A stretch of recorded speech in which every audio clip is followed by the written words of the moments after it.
last section of our digging into chapter 5 of the book of John. And we've covered why, we've covered how, we've covered what, we've covered where, we've covered when, and now we're going to cover who. And oops. I think the best way to do this would be for us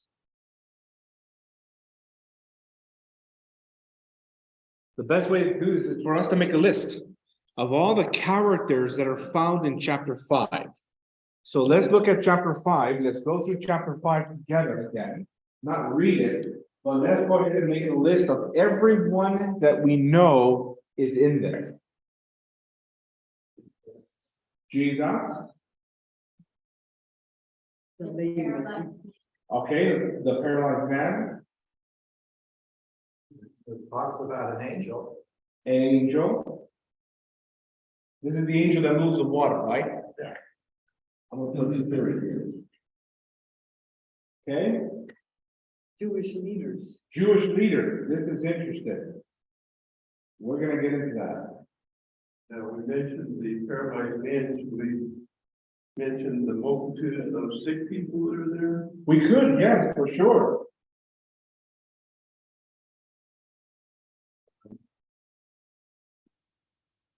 Okay, who else?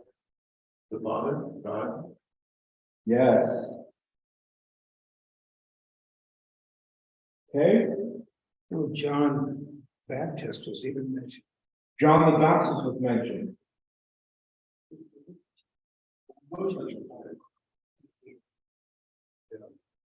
And Moses. How Okay, about the Jews? we got that. Jewish leaders. Okay, yeah, okay. There's three other groups that I noticed. One is the dead. was mentioned. Yeah, they talked about those in the grave. And it talked about those who hear and do God, what Jesus tells them to do, and those that are doing evil. Those who have done good. I think that covers it. Okay, is that all of them? Did we put John down there? Yeah. John the Baptist, yeah. Okay, let me see here. This is chapter 5, right?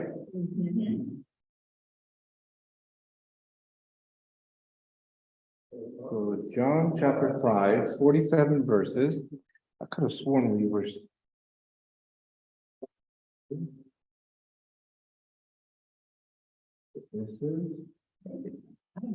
Yep, I think we got them all. All right, so let's cover this stuff and let's see what we can learn tonight on this group of individuals that are mentioned in John chapter 5. Now, we talked about Jesus and we talked about that the who or the why rather that I presented to you guys about Jesus in this chapter is the claims that he makes. And I shared with you guys 13 or 12 or 13 claims that I found from the words of Jesus Christ that are absolutely audacious. And if someone today was making those claims, we would consider that person completely crazy. But Jesus was making those claims in the first century. We talked about the reason why I believe he was making those claims to be equal with the Father. This concept of the Godhead that we talked about last week. So what about the paralytic man? What did we learn about the paralytic man? He's been ill for 38 years. Yep. What else do we know about him? He's been trying to get into this pool to get healed, but he's too weak to get there first. Right. He believed that the philosophy of the pool. Right. He believed the philosophy of the pool. And so he didn't necessarily believe in the philosophy of the Jews and God. In fact, I think that we can safely assume that this man was Jew. And he was probably a Hellenistic Jew. And remember, we talked about last week the difference between a Hellenistic Jew and then an Orthodox Jew in a time of in the first century where Jesus Christ was doing this miracle, and how the Hellenists would have a philosophy mix, a mixture of Greek philosophy and Jewish philosophy. And probably this is where this man lied.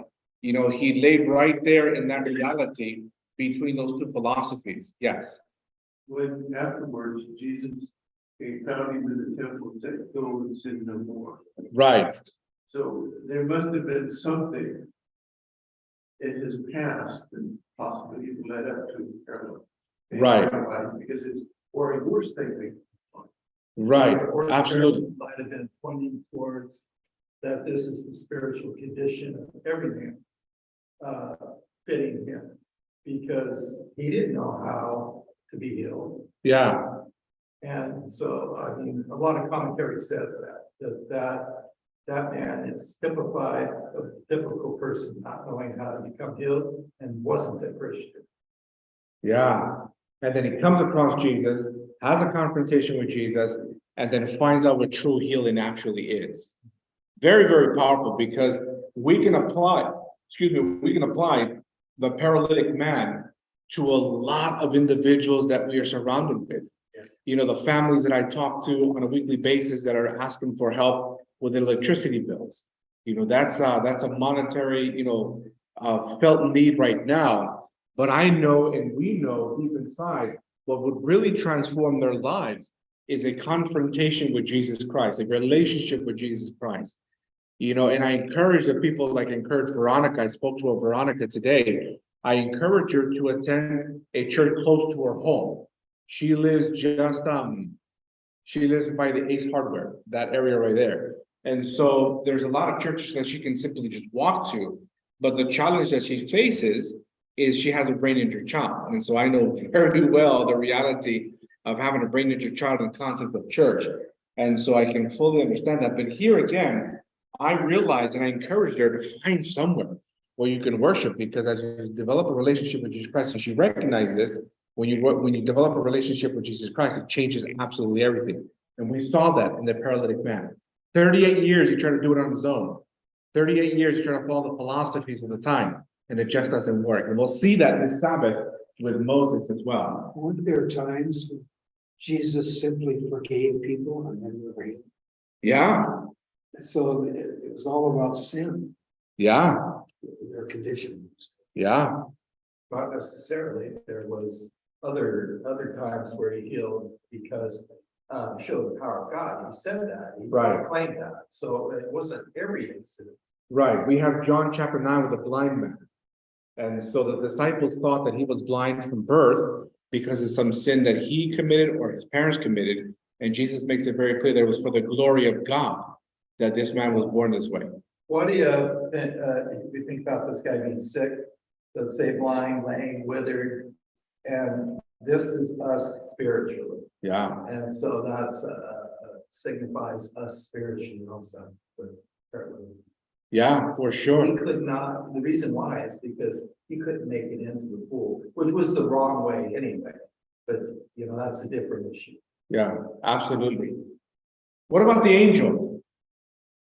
I shared with you guys a little bit of the history of the Hellenistic belief, the Hellenistic philosophy.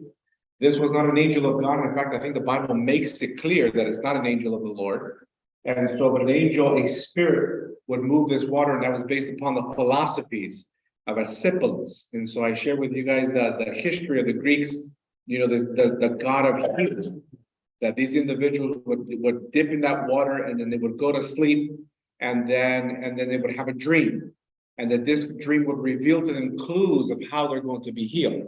So this angel fits the philosophy of the Greeks back in their day, but it's not an angel of the Lord that we find here. What else can we learn about this angel?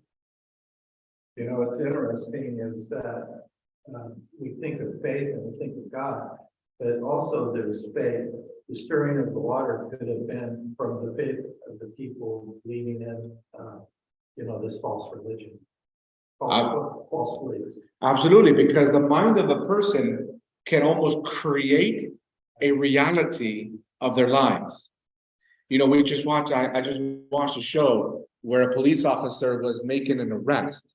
And as the police officer was making an arrest, he searched the car and came upon a hidden compartment on the dashboard. And so as he was pulling on the hidden compartment of the dashboard, white powder hit him right in the face. And so he started to panic because on that particular afternoon, he has to also receive a commendation from the captain of the police department. And so he was scared that he was going to be high. And of course, the rest of the show that I was watching, the police officer was extremely high. He was higher than a kite. So when his partner took him to the hospital to make sure everything was okay and do the examination to make sure that it wasn't a really hardcore drug, they found out that it was just I think it was fake drugs. So it wasn't real drugs. And so, but I think it was like powder and horse fertilizer or something like that they had in there. But it didn't have any physiological effects on him other than the fact that he was allergic to that. But his mind believed that it was a higher drug. And his mind caused his body to react that he was actually high on cocaine or whatever it was that he thought it was. And when Mike said that when Adam and Eve took the forbidden fruit, that they imagined a higher spirit. Yeah. They did actually, because she mentioned that they imagined. Yeah, absolutely.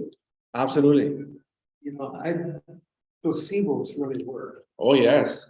I was getting cold sores all the time. And because I was out in the sun with my scuba diving and stuff, and then I was nervous when I was out there. And it was a combination. Well, so I started taking, I don't even remember the name of the medication now. And because I was told it would take care of cold sores. And it did. But my doctor says that has nothing to do with that. It's a herpes virus. Yeah. And there's absolutely no effect. But I quit getting cold sores when I started taking it. Yeah. Because you believed it. That's so strong. Because I believed it worked, yeah. You guys realize that on Amazon.com, you can buy placebos. You can order your own bottle of placebos and take them and then believe that it's whatever it is that you're wanting to take. And, It can be more than that also, because think about spirit, when you're talking about the spirit there. So what they're doing is when they're believing a certain way and acting a certain way, you're worshiping a certain spirit. yes, So that, I mean, it's not all imagination, it's a working of an actual spirit was what was happening. yes, yes. And their belief in this philosophy gave credence to what was going on, because was the water moving? Yes, the Bible records that the water was moving. Well, I read a commentary that said that pool was fed by a spring. And there was actual times when it would move, and the water would run in faster. Yeah, And the water would actually move, but it was just the flow of the water. the flow of the water. Very interesting. I haven't read that part, but that's very interesting. We can learn a lot about the angel of the story. What about the Jewish leaders? This was really interesting to me as I looked a little bit deeper into these Jewish leaders. We don't know what type of Jewish leaders they are. There is many scholars that believe there were a certain type of Jewish leaders. Did anyone find out what any information on the Jewish leaders? No? Here's what I found. I found that they were Levites. Why is that significant? I thought the Levites were exterminated. That the Romans, when the temple fell, the last temple, that all the Levites were killed. I don't know. Has anyone ever heard that? I Here, don't even know what she said.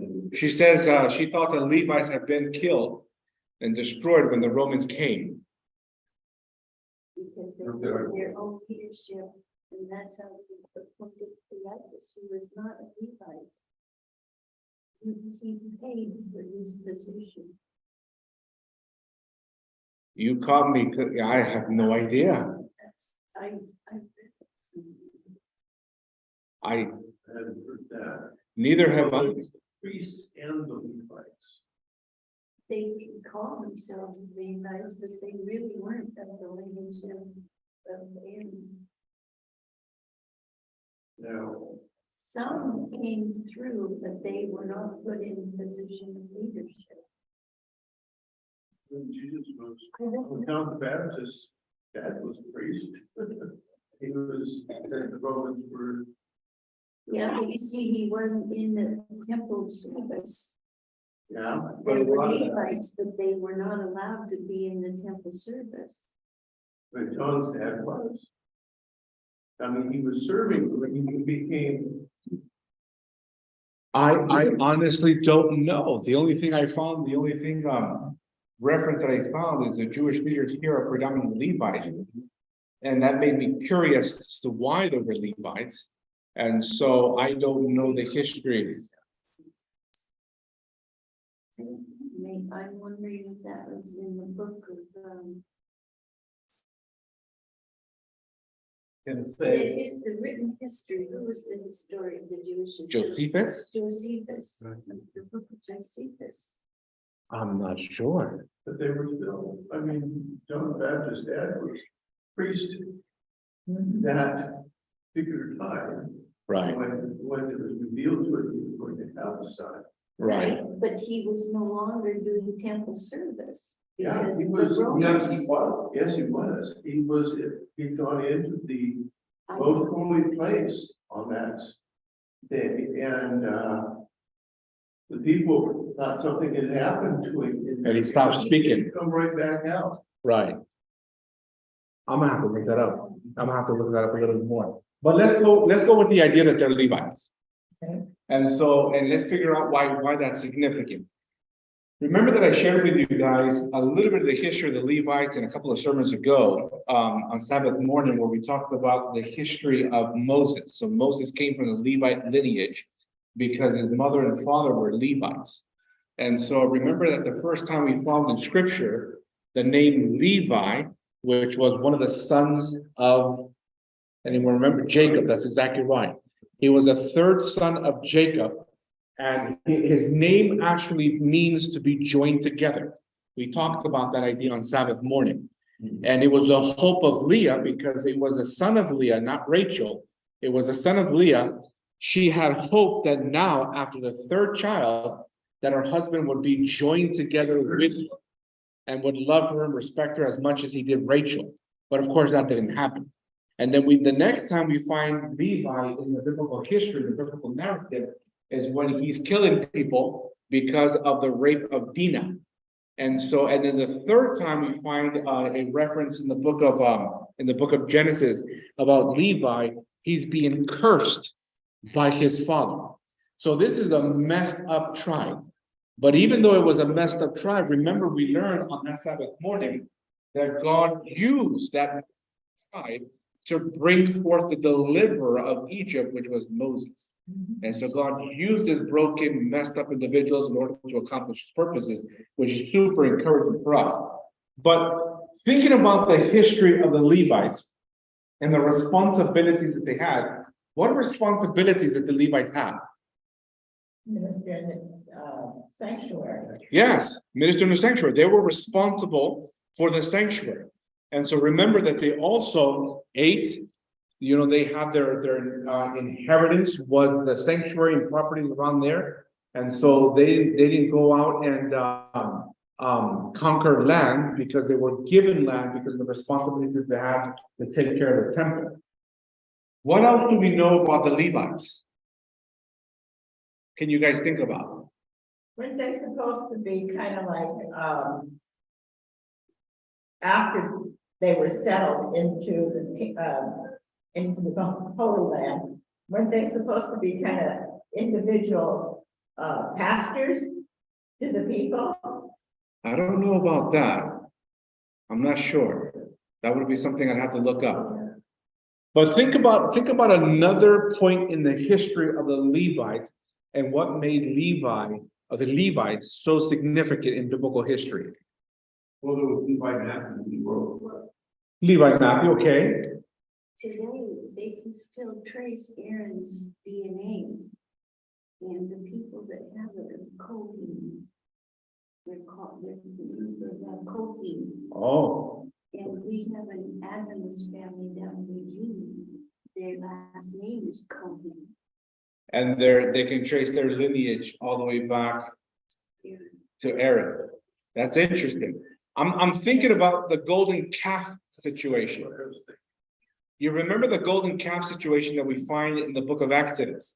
Moses goes up, gets the 10 commandments from God, and is working his way down back to where the people are. The people are having an absolute Cinco de Mayo celebration.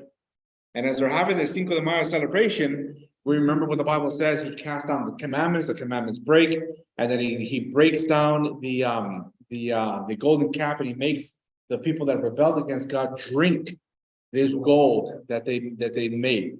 But he also asked who amongst the people were going to be on the Lord's side. And the only tribe that stood on the Lord's side on that golden calf were the Levites. And so they were the ones that were faithful to God in that particular time. Now, the story of the Jewish leaders in chapter 5, how does John depict these Jewish leaders? Very good. They've been given them because of persecution. That's not how John depicts them. How does John depict them? Maybe not at that time.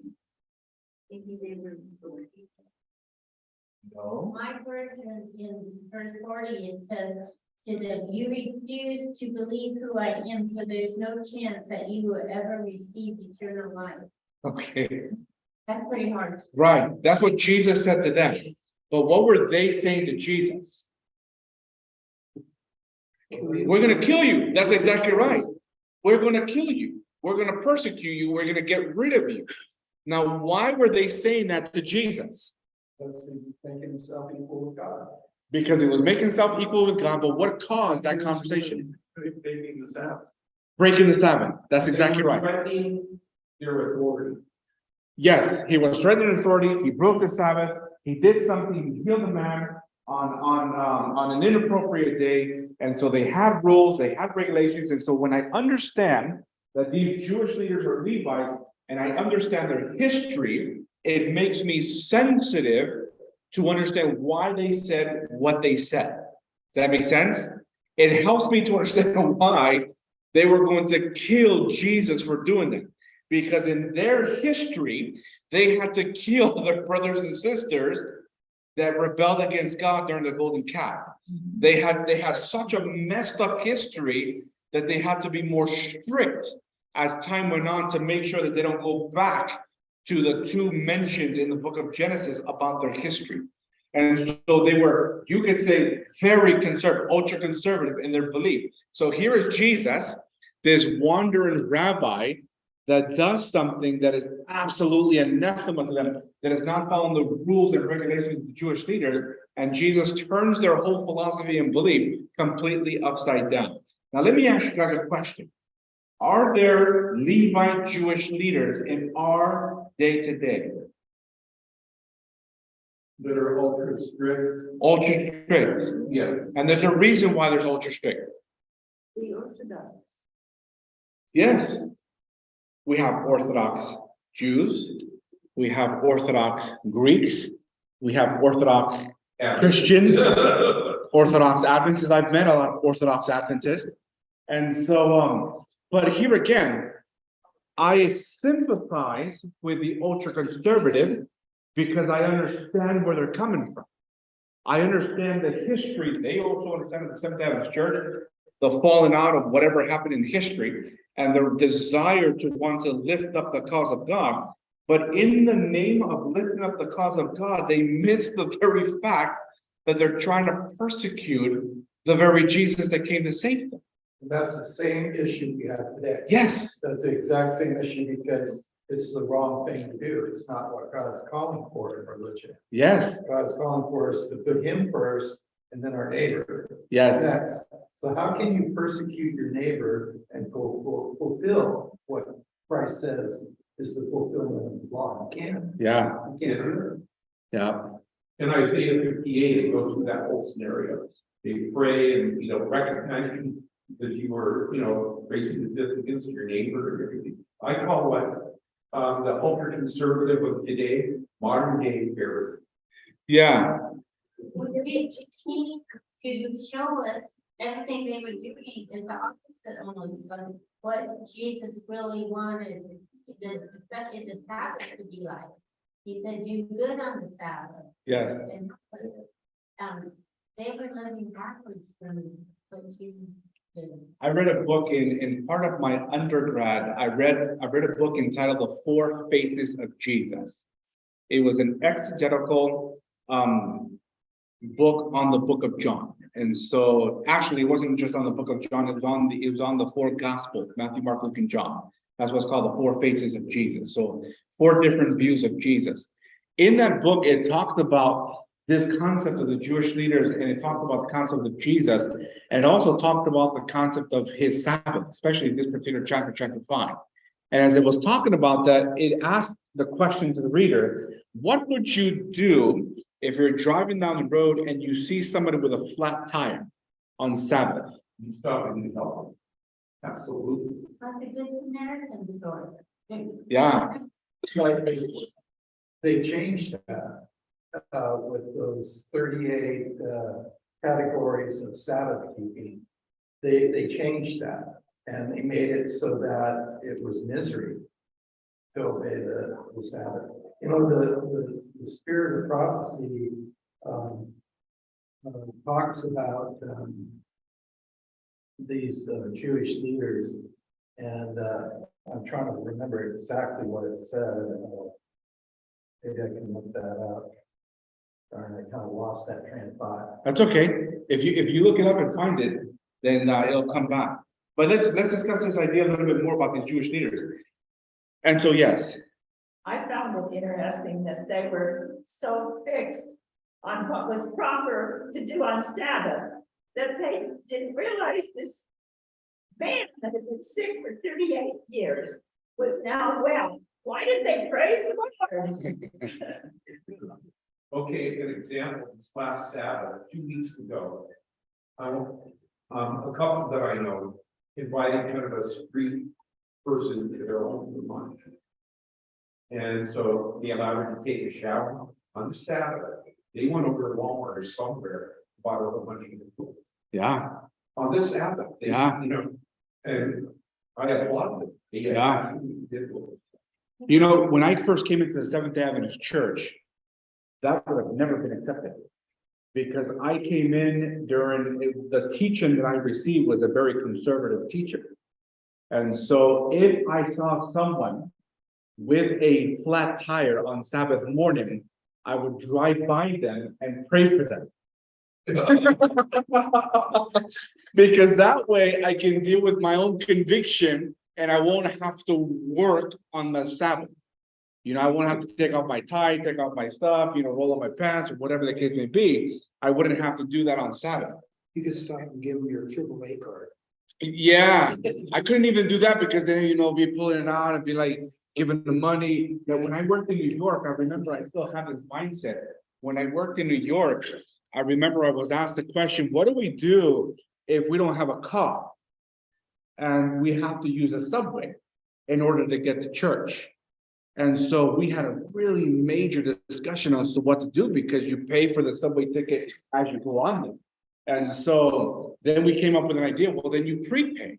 You know, you get a prepaid card, you get a $50 prepaid card, $125 prepaid card, and then you just, you know, just take it away, it deducts it every time you scan it. Well, the problem is that people can afford the $5, you know, entry fee to get to the subway to get to church, but they can't afford $50 or $125.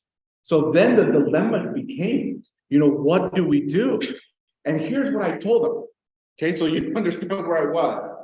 I told them, God will bless your feet to walk to church. These people live blocks and blocks away. Walking is not an option.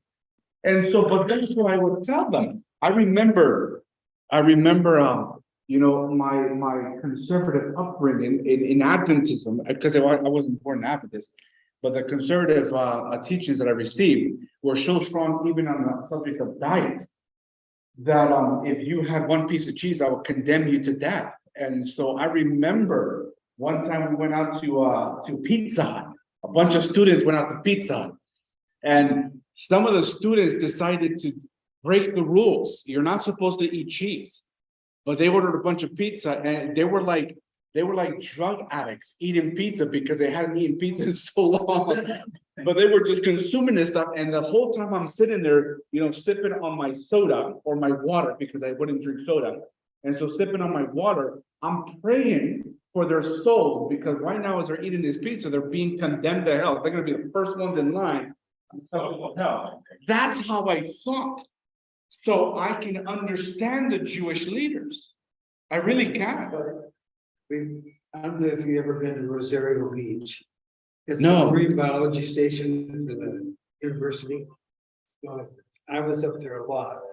And during summer school, they have the marine biology students up there. And they play volleyball. And they were playing on Sabbath. And boy, there was it went back to the board here at the college. And anyway, all the elders got together and decided what to do. And one elder, and this is a true story, actually suggested, okay, well, we'll let them play volleyball on Sabbath, but they can't keep score. Listen, It's a true story. yeah, we did the same thing. We would go on hikes, right? And it would be hot. We would go on hikes and we would have mosquitoes all over the place. And then we would come by a creek or a river or even a lake. A lake would even be best. And so we have little kids with us. And so Sabbath, you can't go swimming on the Sabbath. You're not supposed to go swimming on the Sabbath. And so what do you do? And so we told the kids and we would tell the parents, you can get into the water, but you have to roll up your pants and you can only go just below the knee. We would come up with these rules and regulations for these individuals in order to sanctify this up. Because here again, the idea of these Jewish leaders is they honestly wanted to be faithful to God. But in the name of being faithful to God, they missed the entire picture. And I think that's what human beings do even today. We don't have to call ourselves Pharisees and Sadducees or Jewish leaders and Levites, but we definitely fall into that category when we take what we've been taught and make rules. One time someone asked me, like, Pastor, how come we don't have a book that tells us exactly what to do on Sabbath? Here's the reason why. Because that book would become authoritative. And then everyone would have to follow it. And if you don't follow that, then you fall out of graces, you fall into problems in the church, you get disciplined by the church. The Sabbath is not made to be followed by these particular rules that we come up with as Seventh-day Adventists. Does that make sense? And so once we understand that reality, we start to enjoy the Sabbath. Because I'll be honest with you, Sabbath was horrible. Because I came from the world, came into the conservative Seventh-day Adventist church. I came from a world where I played basketball, football, I had fun on Sabbath, and then come to Sabbath, I couldn't do anything for 24 hours.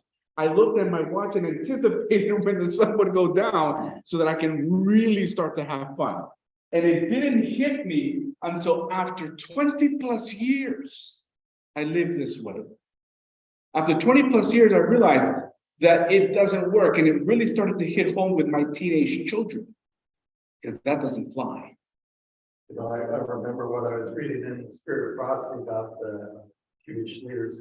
This thing you're talking about, this mindset where you can relate to them because they were trying to do God's will and all that. There is an issue with that though, because then there's this aspect that the Spirit of Prophecy writes that they knew they were doing wrong and they went against Jesus anyway. Right. And the reason they did that is they went against him because their rules and regulations meant more to them. Right. And so when you look at it, it's the same way when I look at Adam and Eve. I always thought when I came into the church, I thought, well, it's not really our fault, Adam's fault. It's Lucifer's fault. But then when you look at the Spirit of Prophecy, you get a different angle. Then the angle says that it tells you that the Spirit lets us know that it's us, that each person individually is responsible. And these guys knew, so that changes my paradigm. I think about it, and so they had no excuse in what they were doing. was they were being evil, really. Yeah, absolutely. And in fact, I found that a lot of this really ultra conservative mindset is a smokescreen for the struggles that they internally have. I know many an ultra conservative member that won't eat a piece of cheese, that will wear only Sabbath clothes, that won't listen to worldly music or watch worldly television or whatever. Really ultra conservative, but it comes out that they have major issues. But you can Either- still do those things and observe those things. Yes, And not be pressing them on your fellow man. right, And you can be doing those before God. I'm just saying, there's also right. a But positive side. right, but here's the thing, the reason why I say it's a smokescreen is because by doing these things, you feel better about yourself because you're really messed up. And so, yeah, you become self-righteous, and so you use that as a measuring stick for other people. And people know that when they use a measuring stick against other people and they treat people ill, they know that that is wrong, just like the Pharisees and Sadducees realized that that was wrong. But because it gives them, it's kind of like we play video games, and the reason why we play video games is because it gives us that shot of dopamine. And because it gives us that shot of dopamine, we keep doing that same thing. We get, these Jewish leaders and ultra conservatives get a shot of dopamine by doing the right thing, by following the right way, and knowing that they're following the right way. And you can tell, and I've seen it over and over again, when they look at other people that aren't doing what they're doing, and they look down upon them. That's a problem. That's the I problem. know a pastor that when his kids were really young on the Sabbath, the whole family and the kids look forward to doing it. They would go, no, sick, lame, and go visit them as a family, and it became a family event. Even the kids would, come on, let's go. Yeah. And then afterwards, they go out in nature, they walk, or they do something that the family would like, and the kids would feel very well adjusted. Yeah, Well, we forget the part, we know how to be strict and keep it, but we forget the part where Jesus says, do good on the Sabbath. yeah. Don't just keep yourself, away. I have a funny story. My husband was Jewish and became Adventist and learned from a very conservative person. So when I married him, it was kind of strange because we had some neighbors moved in, they were Mormons, and it was Sabbath. I said, I'm gonna go help them. They need some help. We need to be nice to people. And he goes, but it's Sabbath. And I go, and he wouldn't, he wasn't going to. And I said, well, then you stay on the couch and be holy. I'm gonna go help the neighbors. Yeah. And he eventually came over and helped. I started realizing how serious this particular issue of Jewish Leaders and Levite concept is when I presented to the church. Why don't we help the community? And everyone's really on board on helping the community. And so why don't we take one Sabbath and work for our community? I about died with just presenting the idea of community work Sabbath. Those three words in one sentence was just an anathema. Because here again, in Chuila, they would have a citywide cleanup. And very few churches, if not zero churches, were involved in that. They were basically the Kiwanis, they were the Boy Scouts, the Girl Scouts. There were some other social groups that were there that were helping clean up the roads and clean up the streets and stuff like that. And I said to myself, and I said to my board of leaders, I said, wouldn't it be amazing, since there are no churches involved in this, if our church would pick up a broom, would pick up a bag, and help the community on a Sabbath day, and then have a worship service in the afternoon in the park. Just invite them. And if they come, fantastic. If they don't come, then that's okay. We'll have a worship service so that we can thank God for giving us the ability to work for our community. It'd be the same thing as the potluck, it's all right as long as your attitude is, because I see that's what Sabbath is, it's your attitude towards God. So if your attitude is that I'm the only one in it that cooks food, I'm the only one that washes dishes, there's a point to it. Right. Is where, how do you get get there doing that stuff.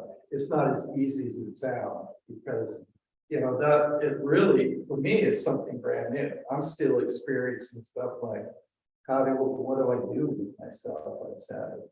I didn't grow up with it, you know, it's like, I still experience that. I mean, I can sit on my computer and study my Bible the whole time. And that's, you know, I get excited about that, still, so, for me, that's great, but. You know, what happens when I look at the screen so much that I can't keep my eyes open? What's next? Yeah. I'm just saying, Every Earth Day, they still do it, but I don't do it anymore. We would do what we call the river cleanup. All the scuba divers would get together. And we'd go on the river and then the city would come down with their huge dumpsters, you know. We got tons of garbage out of that. Yeah, And it was on Sabbath. And I never thought twice about it. yeah, It was a good get together. yeah, And it was just the same as our Adventist get togethers. yeah, We talk about the same stuff. yeah, absolutely. I think that's. Yeah. I listened to some of the presentations, and what he did at the church is they initiated it.